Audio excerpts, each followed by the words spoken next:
How do microservices handle service discovery and load balancing? Imagine a busy city where hundreds of taxis are constantly moving around, picking up and dropping off passengers. Now, picture a microservice architecture as that city, with many services needing to find each other quickly and efficiently. That's where service discovery and load balancing come into play. They keep everything running smoothly in cloud environments like Amazon Web Services, Microsoft Azure, or Google Cloud. Service discovery is like having a directory that keeps track of where each service is located. Since microservices are designed to scale up or down based on demand, their network addresses can change often.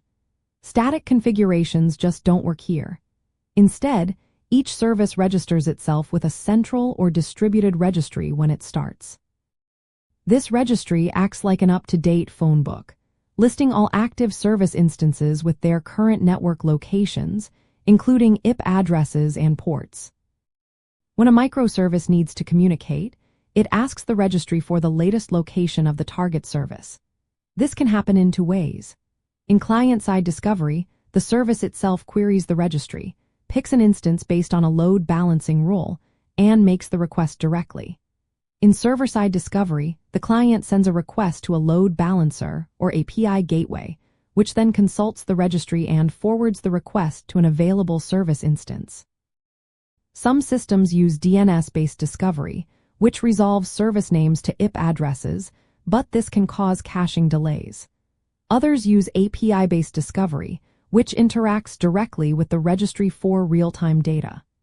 Service meshes like Istio or Linkerd add an extra layer, handling discovery, load balancing, and communication in a unified way. Load balancing makes sure that no single service instance gets overwhelmed.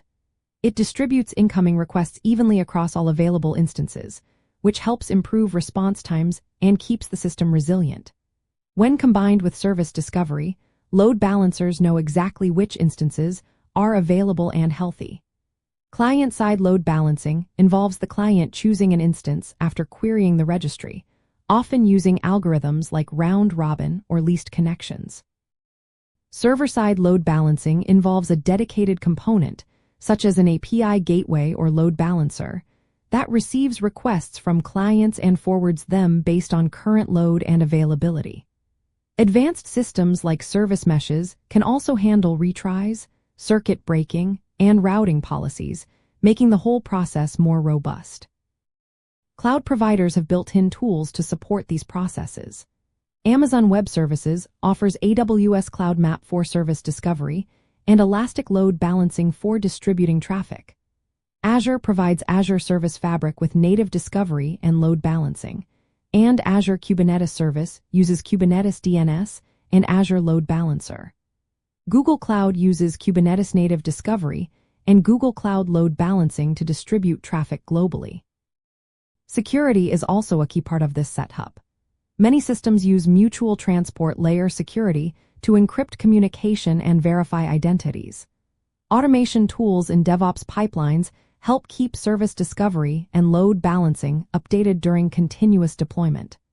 Service meshes further improve security by managing authentication, authorization, and telemetry between services. In essence, microservices relying on these dynamic mechanisms to find each other and share the workload efficiently.